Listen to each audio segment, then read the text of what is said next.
आज की कहानी है सास बहू की नोक-झोंक। बहू कहाँ मर गई? अंदर से आवाज़ आई, जिंदा हूँ माँ जी।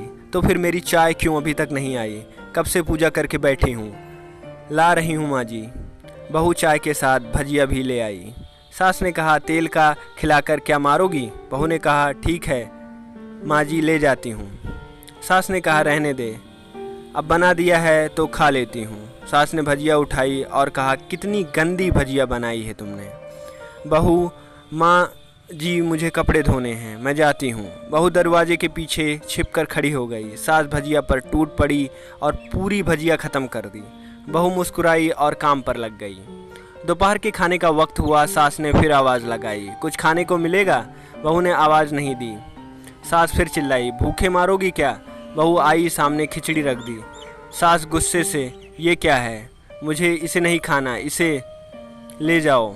बहू ने कहा, आपको डॉक्टर ने दिन में खिचड़ी खाने को कहा है, खाना तो पड़ेगा ही। सास मुंह बनाते हुए, हाँ तू मेरी माँ बन जा। बहू फिर मुस्कुराई और चली गई। आज इनके घर पूजा थी। बहू सुबह 4 बजे से उठ गई। पहले स्नान किया, फिर फूल लाई, माला बनाई, रसोई साफ की, पकवान और भोज बनाया। सुबह के 10 बज गए। अब सास भी उठ चुकी थी।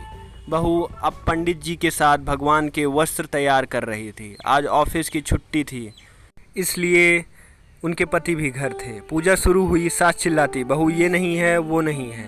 बहू दौड़ी दौड़ी आती और सब करती। अब दोपहर के 3 बज गए थे। आरती की तैयारी चल रही थी। पंडित जी ने सबको आरती के लिए बुलाया और सबके हाथों में थाली दी। जैसे ही बहू ने थाली पकड़ी, थाली हाथों से गिर पड़ी। शायद भोज बनाते हुए बहू के हाथों में तेल लगा था, जिसे वो पोंछना भूल गई थी। सारे लोग तरह तरह की बातें करने लगे। कैसी बहू है, कुछ नहीं आता, एक काम भी ठीक से नहीं कर सकती, न जाने कैसी बहू उठा लाए, एक आरती की थाली भी संभाल नहीं सकी। उसके पति भी गुस्सा हो गए, पर सास चुप रही, कुछ नहीं कहा, बस यही बोल के छोड़ दिया, सीख रही है, सब सीख जाएगी धीरे धीरे। अब सबको खाना परोसा जाने लगा। बहू दौड़ दौड़ के खाना देती, फिर पानी लाती। करीब 70 से 80 लोग हो गए थे। इधर 2 नौकर और बहू अकेले, फिर भी वहाँ सारा काम बहुत ही अच्छे तरीके से करती। अब उसकी सास और कुछ आस पड़ोस के लोग खाने पर बैठे। बहू ने खाना परोसना शुरू किया। सबको खाना दे दिया गया। जैसे ही पहला निवाला सास ने खाया, तुमने नमक ठीक नहीं डाला क्या? एक काम ठीक से नहीं करती, पता नहीं मेरे बाद कैसे ये घर संभालेगी। आस पड़ोस वालों को तो जानते ही हो न साहब, वो बस बहाना ढूंढते हैं नुक्स निकालने का। फिर वो सब शुरू हो गए, ऐसा खाना है, ऐसी बहू है, ये वो वगैरह वगैरह। दिन का खाना हो चुका था। अब बहू बर्तन साफ करने नौकरों के साथ लग गई। रात में जगराता का कार्यक्रम रखा गया था। बहू ने भी 1-2 गीत गाने के लिए स्टेज पर चढ़ी। सास जोर से चिल्लाई, मेरी नाक मत खटा देना, गाना नहीं आता तो मत गा, वापस आ जा। बहू मुस्कुराई और गाने लगी। सबने उसके गाने की तारीफ की, पर सास मुंह फुलाते हुए बोली, इससे अच्छा तो मैं गाती थी जवानी में, तुझे तो कुछ भी नहीं आता। बहू मुस्कुराई और चली गई। अब रात का खाना खिलाया जा रहा था। उसके पति के ऑफिस के दोस्त साइड में ही ड्रिंक करने लगे। उसका पति चिल्लाता, थोड़ा बर्फ़ लाओ, तो सास चिल्लाती, यहाँ दाल नहीं है। फिर चिल्लाता, कोल्ड ड्रिंक नहीं है, पापड़ ले आओ। इधर उधर। आखिरी में उसके पति की शराब गिर पड़ी उसके एक दोस्त पर और बोतल टूट गई। पति गुस्से में 2 झापड़ अपनी पत्नी को लगाते हुए कहता है, जाहिल कहीं की, देखकर नहीं कर सकती, तुझे इतना भी काम नहीं आता। सारे लोग देखने लगे। उसकी पत्नी रोते हुए कमरे की तरफ दौड़ी। फिर उस दोस्तों ने कहा, क्या यार, पूरा मूड ख़राब कर दिया, यहाँ नहीं बुलाया होता, हम कहीं और पार्टी कर लेते। कैसी अनपढ़ गंवार बीबी ला रखी है तूने, उसे तो मेहमानों की इज्जत और काम करना तक नहीं आता, तुमने तो हमारी बेइज्जती कर दी। अब आस पड़ोस की औरतों को और बहाना मिल गया था। वो कहने लगीं, देखो क्या कर दिया तुम्हारी बहू ने, कोई काम की नहीं है। मैं तो कहती हूँ अपने बेटे की दूसरी शादी करा दो, छुटकारा पाओ इस गंवार से। सास उठी और अपने बेटे के पास जाकर उसे थप्पड़ मारा और कहा, अरे नालायक, तुमने मेरी बहू को मारा, तेरी हिम्मत कैसे हुई, तेरी टांग तोड़ दूंगी। उसके बेटे के दोस्त कुछ कहने ही वाले थे कि उसकी माँ ने घूरते हुए कहा, चुप, बिल्कुल चुप, यहाँ दारू पीने आए हो, जबकि पता है आज पूजा है और तुम्हें पार्टी करनी है। कैसे संस्कार दिए हैं तुम्हारे माता पिता ने, और किसी ने मेरे बहू को जाहिल बोला, जरा इधर आओ, चप्पल से मारूंगी अगर मेरी बहू को किसी ने शब्द भी कहा तो।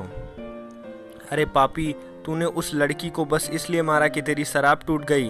पापी, वो बच्ची सुबह 4 बजे से उठी है, घर का सारा काम कर रही है, ना सुबह से नाश्ता किया ना दिन का खाना खाया, फिर भी हंसते हुए, सबकी बातें सुनते हुए, ताने सुनते हुए घर के काम में लगी रही। तेरे यार दोस्तों को वो अच्छी नहीं लगी। जूते से मारूंगी तेरे दोस्तों को जो कभी उन्होंने ऐसा कहा। उसके यार दोस्त चुपके से खिसक लिए। अब सास बहू के कमरे में गई और बहू का हाथ पकड़कर बाहर लाई। सबके सामने कहने लगी, किसने कहा था अपनी बहू को घर से निकाल के दूसरी बहू ले आना, जरा सामने आओ। कोई सामने नहीं आया। फिर सास ने कहा, तुम जानते भी क्या हो इस लड़की के बारे में? ये मेरी माँ भी है और बेटी भी। माँ इसलिए मुझे गलत काम करने पर डांटती है और बेटी इसलिए कभी कभी मेरी दिल की भावनाएं समझ जाती हैं। मेरी दिन रात सेवा करती है, मेरे 1000 ताने सुनती है, पर एक शब्द भी गलत नहीं कहती, न सामने न पीठ पीछे। और तुम कहते हो दूसरी बहू ले आऊं? याद है ना छुटकी की दादी, अपनी बहू की करतूत? सास ने गुस्से से पड़ोस की महिला को कहा, अभी पिछले हफ्ते ही तुम्हें मियाँ बीबी भूखे छोड़ घूमने चले गए थे। मेरी इसी बहू ने 7 दिनों तक तुम्हारे घर पर खाना पानी, यहाँ तक कि तुम्हारे पैर दबाने जाती थी, और तुम इसे जाहिल बोलती हो। जाहिल तो तुम सब हो जो कोयले और हीरे में फ़र्क नहीं जानते। अगर आइंदा मेरी बहू के बारे में किसी ने एक लफ्ज़ भी बोला तो मुझसे बुरा कोई नहीं होगा, क्योंकि ये मेरी बहू नहीं, मेरी बेटी है। बहू सिसकियाँ लेते हुए फिर कमरे में चली गई। सास ने एक प्लेट उठाई और भोजन परोसा, बहू के कमरे में खुद ले गई। सास को भोजन लाते देख बहू ने कहा, अरे माँ जी, आप क्या कर रही हो, मैं खुद ले लेती हूँ। सास ने प्यार से ताना मारते हुए कहा, डर मत, इसमें जहर नहीं है, मार नहीं डालूंगी तुझे नई सास चाहिए होगी, पर मुझे अभी भी तू ही घर की बहू चाहिए। बहू ने अपनी सास को रोते हुए गले से लगा लिया। सास भी रो दी पहली बार और कहा, चल खाना खा ले। फिर मजाक करते हुए कहा, फिर मेरे पैर दबाने चले आना, और ये ख्याल मन में मत लाना कि सास पैर बोलती है, किसी दिन मैं इसका गला दबा दूंगी, क्योंकि कभी मैं भी यही सोचती थी। दोनों खूब हंसने लगती हैं। कुछ रिश्ते बहुत मीठे होते हैं, बस बातें कड़वी होती हैं। अगर आपको ये कहानी पसंद आई है तो प्लीज़ वीडियो को कर दें लाइक, और ऐसी ही और कहानियों के लिए चैनल को कर दें सब्सक्राइब। आपका थैंक यू, शुक्रिया, धन्यवाद।